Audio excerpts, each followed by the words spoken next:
बिस्मिल्लाहिर्रहमानिर्रहीम। अस्सलाम वालेकुम बच्चों, कैसे हैं आप सब? उम्मीद है आप सब खैरियत से होंगे।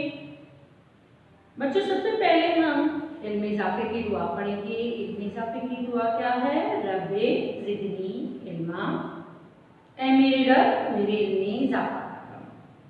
बच्चों, इसके बाद हम अपने टॉपिक की तरफ चलते हैं। आज का हमारा टॉपिक है सबक की पढ़ाई। तो चलिए हम आपको लेकर चलते हैं। प्यारे बच्चों, आज का हमारा जैसा कि टॉपिक है सबक की पढ़ाई करनी है। पेज नंबर 72 पर सब्र तहम्मुल।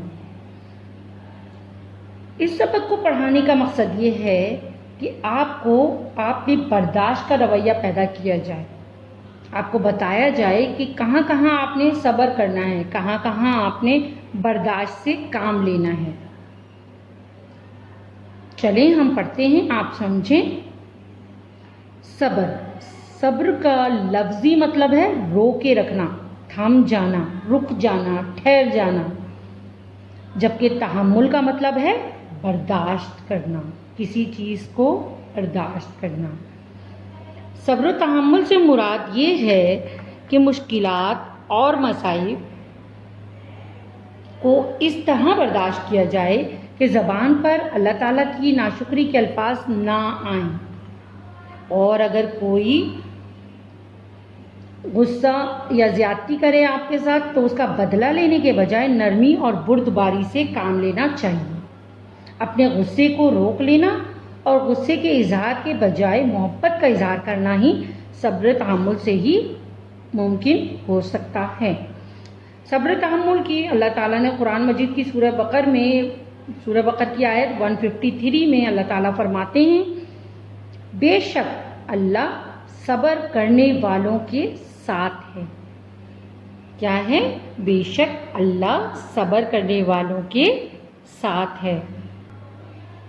प्यारे बच्चों, हमारे प्यारे नबी हज़रत मोहम्मद सल्लल्लाहु अलैहि वसल्लम की सारी ज़िंदगी सब्र तहम्मुल का आला नमूना थी। आप सारी कायनात के लिए मिसाल बना के पेश किए गए थे। लिहाजा मक्के में जब आपको मुशरिकीन ने बहुत तकलीफ़ पहुंचाई, जब आपने इस्लाम की दावत दी, जब आपने लोगों को ये बताया कि अल्लाह एक है, उसी की इबादत करनी चाहिए, तो कुरैश के वो लोग जो आपकी इज्जत करते थे, आपका इकराम करते थे, आपके मुखालिफ हो गए, आपके दुश्मन हो गए। उन्होंने आपको गालियाँ दी, आप पर कूड़ा करकट फेंका। कूड़ा करकट फेंकने को आता है तो आपको पता है ना, एक औरत थी बूढ़ी जो नबी करीम सल्लल्लाहु अलैहि वसल्लम नमाज के लिए जाते थे तो वो औरत उन पे कूड़ा फेंक देती थी। उनको इतनी तकलीफ़ का सामना करना पड़ता था। तो एक दफ़ा ये हुआ कि रोज़ वो फेंकती थी कूड़ा, तो एक दिन ये हुआ कि वो कूड़ा नहीं फेंका। नबी करीम सल्लल्लाहु अलैहि वसल्लम परेशान हो गए। उनके पास जाकर जब खबरगिरी की तो पता चला कि वो बीमार थी। नबी करीम गए, उनके लिए तहाइफ लेके गए और उनसे बहुत प्यार से बात की। तो वो औरत इतनी मुतासिर हुई नबी करीम सल्लल्लाहु अलैहि वसल्लम की सब्र व बर्दाश्त से कि उन्होंने फ़ौरन ही इस्लाम कबूल कर लिया था। तो ये वाक़या था कि आप पर कूड़ा करकट फेंका गया था, आपके रास्ते में कांटे बिछाए गए थे, लेकिन आपने कभी किसी से बदला नहीं लिया, सब कुछ सब्र से बर्दाश्त किया। इसी तरह ग़ज़वा उहद में आप कुफ़ार से जंग के दौरान शदीद ज़ख्मी हो गए। आपके 2 दंदान मुबारक मतलब 2 दांत भी शहीद हो गए थे, लेकिन इसके बावजूद आपने अल्लाह ताला की नाशुक्री का कोई लफ्ज़ नहीं बोला। ग़ज़वा अहज़ाब के मौके पर आपको जब आपको बाइकआउट कर दिया गया था आपकी फैमिली के साथ, तो आपने पत्ते खा के भी गुजारा किया और जब पत्ते भी नहीं मिले तो भूख की वजह से पेट पर पत्थर बांध कर भी गुजारा किया, लेकिन दीन के लिए तमाम मुश्किलात को सब्र तहम्मुल से बर्दाश्त किया।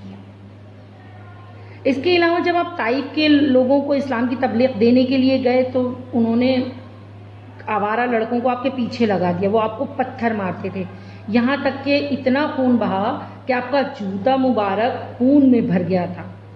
लेकिन आपने सब्र तहम्मुल से काम लेते हुए उन्हें बद्दुआ नहीं दी, बल्कि उनके लिए दुआ फरमाई कि ए अल्लाह ताइफ वालों पर रहम फरमा, ये मुझे नहीं पहचानते। कुरान मजीद में अल्लाह ताला ने सब्र को इंतहाई बुलंद काम कहा है। अल्लाह ताला सूरह लुक़मान की आयत नंबर 17 में कहते हैं, अगर तुम पर कोई मुसीबत आए तो सब्र करो, بے شک صبر کرنا بلند ہمت والوں کا اور کاموں میں سے ہے۔ لہٰذا ہمیں قرآن اور حدیث کی روشنی میں صبر و تحمل سے کام لینا چاہیے۔ کسی دوست کی، کسی رشتہ دار کی، کسی بڑے کی، کسی چھوٹے کی بھی کوئی بات بری لگے، ناگوار گزرے تو اس پر بھی غصے کا اظہار کرنے کے بجائے پیار محبت سے پیش آنا چاہیے۔ اس کے علاوہ جب آپ بیمار ہوتے ہیں تب بھی صبر کا مظاہرہ کرنا چاہیے۔ پیارے بچوں، جب ہم دوسروں سے صبر سے بات کریں گے، پیار سے بات کریں گے، محبت سے پیش آئیں گے تو ہمارا معاشرے میں بھی امن و سکون ہو جائے گا۔ پیارے بچوں، امید ہے آپ کو یہ چیپٹر سمجھ آیا ہوگا۔ ہم ملیں گے نیکسٹ کلاس میں۔ جزاک اللہ، اللہ حافظ۔